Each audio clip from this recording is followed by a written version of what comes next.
Olá, amados, graça e paz. Como é bom estarmos aqui juntos nesse tempo de plenitude, compartilhando a palavra do Senhor, compartilhando tudo aquilo que Deus tem para as nossas vidas. Nesse dia quero compartilhar 2 Reis, versículo 6, para nossa edificação, para a edificação da igreja, do nosso ministério, da nossa liderança. Esse texto, ele é maravilhoso e diz assim: E os filhos dos profetas disseram a Eliseu: Eis que agora o lugar onde habitamos contigo é demasiadamente apertado para nós. Vamos, nós te rogamos, até o Jordão, e de lá tome cada homem uma viga, e façamos ali um lugar onde nós possamos habitar.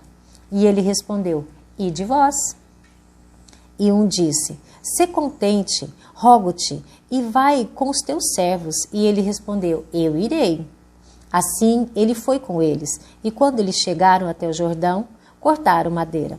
Porém, enquanto um deles estava derrubando um tronco, a lâmina do machado caiu dentro da água. E ele gritou e disse: Ai, mestre, isto era emprestado. E o homem de Deus disse: Onde ele caiu? E ele mostrou o lugar. E ele arrancou o galho e o lançou ali dentro, e o ferro flutuou.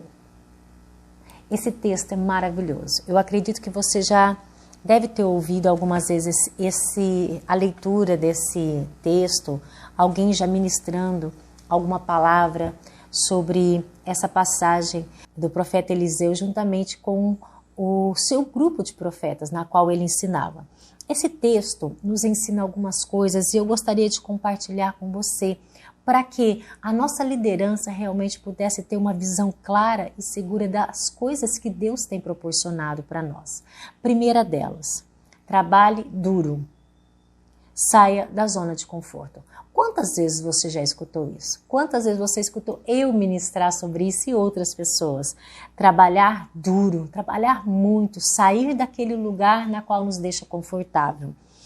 Tenha uma visão clara nesse trabalho ali para o seu grupo. Não se acomode esperando sempre a visão dos outros.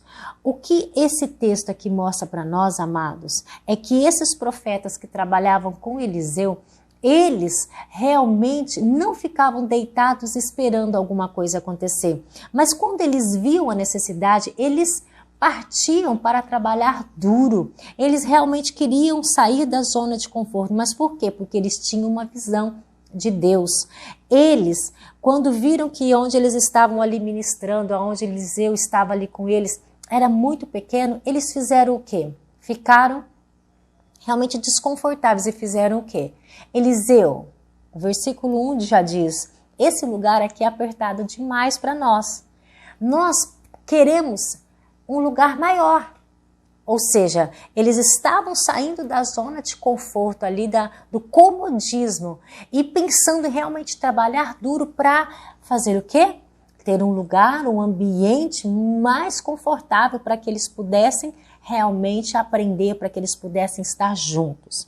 E nesse momento, eles não disseram assim para Eliseu: Eliseu, você é o nosso líder, vai lá e constrói. Eliseu, vai lá e faz alguma coisa. Não, eles disseram: nós queremos fazer alguma coisa.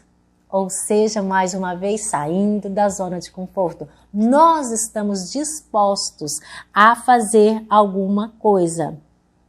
Trabalho duro, mas eles não jogaram para Eliseu, eles disseram: nós queremos. Amados, quantas vezes dentro do nosso trabalho nós vemos as pessoas fazerem isso conosco, né? Eles querem algo, mas eles querem que nós façamos algo.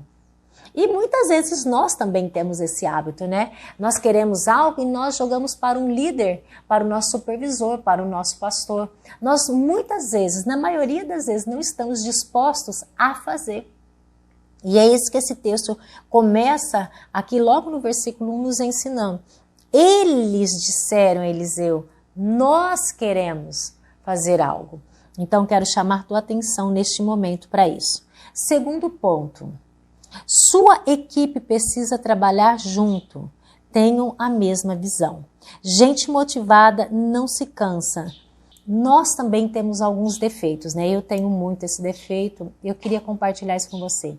Muitas vezes nós queremos fazer algo e nós vamos e queremos fazer isso sozinhos. Né? Ah, o pessoal não colabora, o pessoal não ajuda, então eu vou lá e faço. Não, a sua equipe precisa ter a mesma visão. E quem tem que passar essa visão para a sua equipe? Você. Dizer assim para eles, olha, nós não fazemos nada sozinho, não posso, eu preciso de você. O que você tem em mente? Chame as pessoas e diga, eu preciso de vocês para fazer isso, sonhem comigo, vamos fazer. E coloque motivação, dê material, dê ferramentas para que eles sonhem com você, para que eles sejam capacitados juntamente com você. A sua equipe precisa ter a mesma visão que você tem. Trabalhar com a mesma visão e motivada. Gente motivada faz trabalho duro. Gente motivada vai junto com você e não se cansa. Agora, se eles não têm motivação, em qualquer coisa vão querer desistir. Gente, motive o seu pessoal, dê ânimo para eles, isso vai fazer toda a diferença. Terceiro ponto, não perca também o ânimo. Aquele moço, aqui nós vemos que ele perdeu o machado. E muitas vezes, quando as coisas não dão muito certo para nós, a gente desanima. Ah, já não quero mais fazer. Porque na caminhada da liderança, a gente erra muito. E algumas coisas que a gente faz não dá certo. Isso, a gente tenta fazer tudo dar certo, mas em alguns momentos não dá. E o que você faz diante desses desafios? Desiste? Ah, minha célula não tinha ninguém hoje, nós estávamos ali com uma pessoa só. Ah, não, eu fiz um evangelismo, não deu certo. Ah, eu fiz uma social, o pessoal não foi. Ah, essa célula... Quando as coisas não dão muito certo ou não dão certo, o que você faz? Ah, vou desistir, eu não tenho ministério, ah, não é para mim. Não, querido, quando as coisas não dão certo, não perca o ânimo, porque entenda, alguma coisa você está aprendendo, você não é incapaz, não perca o ânimo diante das dificuldades, as dificuldades virão muitas, e não somente dentro do ministério, dentro de casa, no trabalho, porque é um todo a nossa vida. Então, quando as coisas não derem certo, continue. Reconheça que errou, faça diferente, mas não pare. Nós, muitas vezes, ficamos desmotivados diante dos desafios. Quando uma coisa não dá certo, entenda, o Senhor ainda está contigo.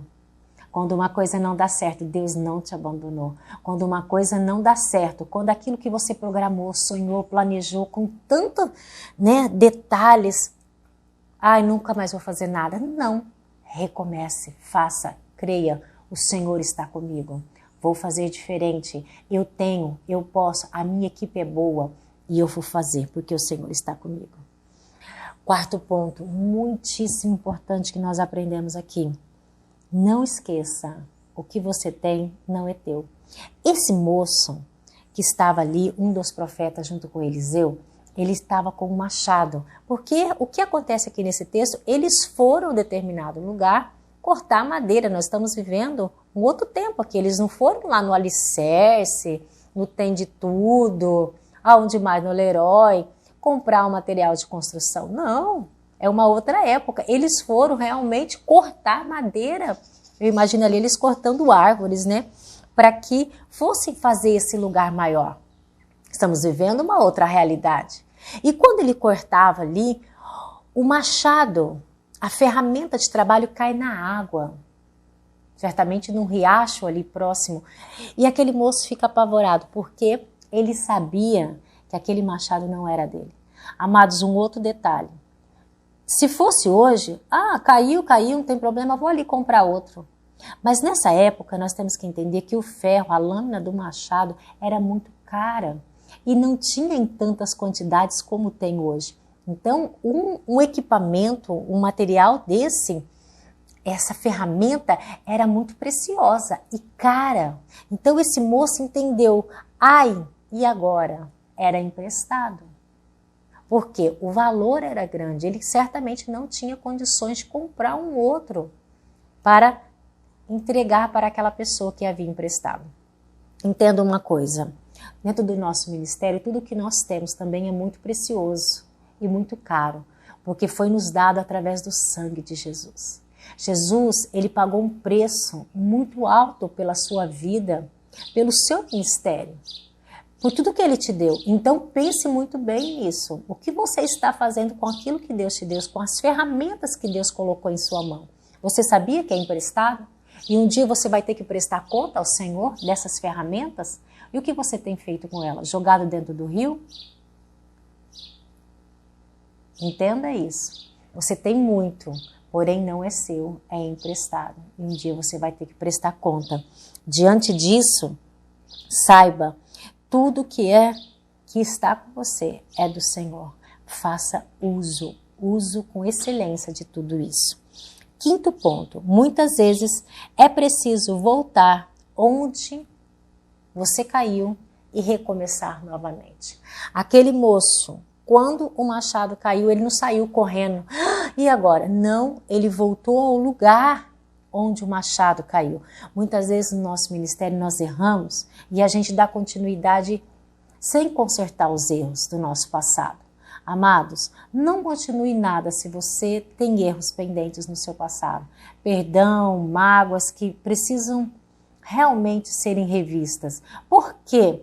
Se você continuar, sempre vai ficar aquele erro no seu passado. E nós não vivemos conforme o mundo, nós vivemos conforme a palavra do Senhor. E nós cristãos temos que consertar para continuar. Então, o que ficou no seu passado? É com a sua família? É no seu ministério? É lá no seu trabalho?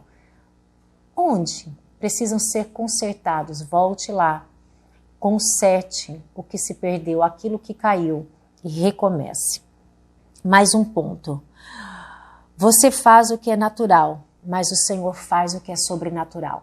Aquele moço, quando o machado cai, quando aquilo que era emprestado cai, quando aquilo que era precioso cai, ele fica com muito medo, sem saber o que fazer. Aí vem Eliseu e diz para ele onde caiu. E ele retoma, ele volta onde caiu e ele fala aqui. Amados, nesse momento acontece algo muito, mas muito precioso. Preste atenção o que acontece neste momento. No versículo 6, o homem de Deus, ou seja, Eliseu, disse para ele, perguntou onde ele caiu. E ele mostrou o lugar. E ele arrancou um galho. Eliseu arrancou um galho. Esse ato de arrancar um galho é natural. Tinha árvores, ele pegou um galho, veja bem, e lançou dentro da água. Tudo isso é natural, não é? Então Eliseu vai onde caiu o machado, arranca um galho e joga dentro da água. Qualquer um pode fazer isso. Aquele moço podia fazer isso, qualquer um. Então, nós, homens e mulheres de Deus, líderes do Senhor Jesus, nós podemos fazer coisas naturais. Coisas que estão na nossa mão. E olha o que acontece. Ele faz algo natural. E o ferro, ou seja, aquele machado, ele flutuou. Olha o detalhe. Eliseu faz algo natural, jogar um galho. Ou seja, ele estava profetizando, estava trabalhando, estava fazendo. E o machado flutuou. Algo sobrenatural. Porque nós, humanamente, não podemos fazer esse ferro flutuar. Não podemos fazer algumas coisas. Então, nós fazemos coisas naturais. E quando nós fazemos coisas naturais, o Senhor vem com o sobrenatural. E faz o sobrenatural na nossa casa, na nossa vida, no nosso ministério, na nossa liderança. Só que quando o Senhor faz, é esse detalhe que eu quero que você preste atenção. Nós precisamos arregaçar as mangas, não ficar somente assustado, não ficar somente contemplando que algo deu errado, mas arregaçar as mangas e dizer, vou fazer algo. Quando nós nos lançamos, ou seja, quando nós fazemos o natural, o Senhor vem com o sobrenatural. É necessário fazer o natural para que o sobrenatural do Senhor venha. Esse ferro flutuar Eliseu não podia fazer, mas ele fez o natural para que o Senhor fizesse o sobrenatural. Entenda essa palavra que vem de Deus para a sua vida. Enquanto você ficar pensando, será? Não, faça. E certamente o Senhor é contigo.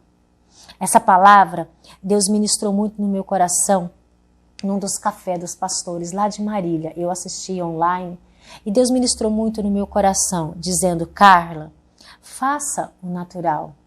E não tenha medo, porque eu vou fazer o sobrenatural. E eu peço que Deus faça o mesmo na sua vida. Dá uma observada nesses pontos que nós conversamos aqui, para que o Senhor ministre mais profundamente no seu coração. Tenho certeza que o sobrenatural vai acontecer a partir do momento que você fizer o natural. Que Deus te dê realmente capacidade, força, ânimo, atitude, te tire da zona de conforto para que você vá além. Um grande dia e que você seja o melhor líder desse mundo. Que o Senhor possa te usar em nome de Jesus. Um abraço. Fiquem em paz.